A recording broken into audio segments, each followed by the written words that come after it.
Hausa mai adabi, Hausa mai Hausawa, Hausa mai ɗiya Hausawa, Hausawa kowa naku, Bahaushe mai yakana. Allah sarki, wai ni Bahaushe, na daɗe ina tunanin yaren Hausa saboda yare ne wanda ya shahara. Na yi tunanin in misalta yaren Hausa da gida mai ɗakuna da yawa. Ashe ɗan guntun tunani ne na kai, kuma na ƙara zurfafa tunani a kan yaren Hausa.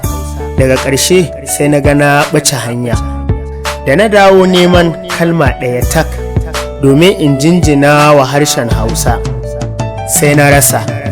Wai ni kaina ga Hausawa cike cinjim suna ta harshen Hausa.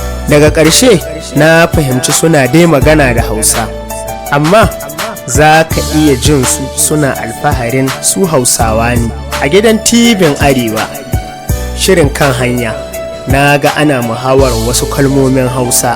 Ga Hausawa abun sai ka sha dariya.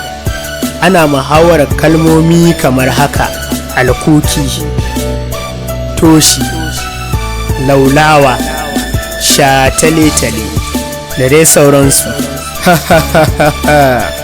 Hausa mai ban haushi, kuma Hausa mai ban mamaki. Hausa kina da ban haushi, musamman lokacin da mutum ya ci karo da ainihin kalmominki waɗanda ka rikitarwa. Hausa kina da ban mamaki, lokacin da zan ji kalmomin Hausa tsare a bakin Bahaushe. A lokacin da nake jin kalmomin Hausa masu rikitarwa, tun nan nake yi wa kaina alƙalanci da cewa sam ban iya Hausa ba, ina dai magana da Hausa. Wani bature ne ya daɗe a ƙasar Hausa tare da Hausawa. Ila ta ja bature. Bature ya ce ya iya Hausa kuma yana ja da Hausawa a wajen Hausa. Aka ce da bature, a'a, kana dai magana da yaren Hausa. Bature shi tilas ya iya Hausa. Kalmar Hausa ɗaya tak ta rikita bature, wato ha. Nan take bature ya ce Hausa is wonderful. A gaskiya ina jin daɗin harshen Hausa da kasancewa ta ni Bahaushe ne. A lokacin da nake jin kalmomin Hausa tsare, jere, shimfiɗe a bakin Bahaushe tare da jerin hikimomi ingantattu musamman a kalmomin Hausa. Allah sarki harshen Hausa.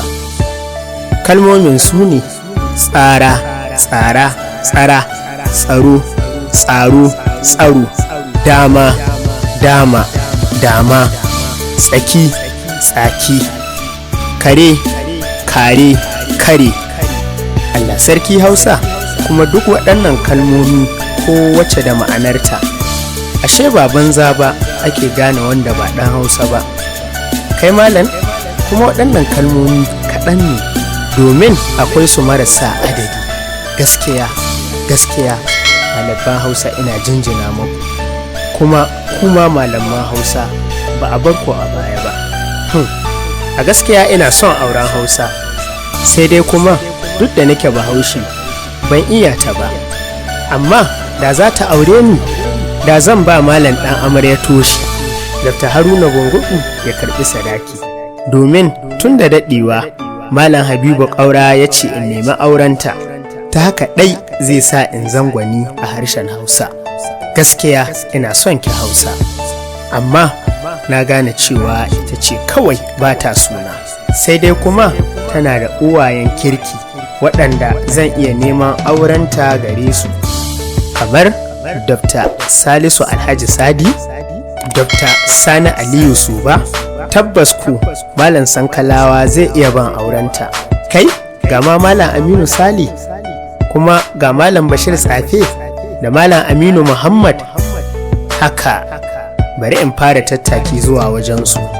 Kai sai dai ba su yi wa 'yarsu auren dole, ballantana in tilasta uwayenta su sa ta so ni. Wai ni kaina bari in yi ta neman su gare ta, kuma in haɗa da rarrashi har ta ji tausayina ta ce tana suna. Dalin Hausa, in ji bature, ina son ki, ina jinjinawa hikimominki. ina jinjina maki ke kanki. Don haka Hausawa, ku karanci yarenku don ku ƙara fahimtarsa kuma ku ƙara alfahari da abunku. Allah ya ƙara wa Hausa ɗaukaka da daraja.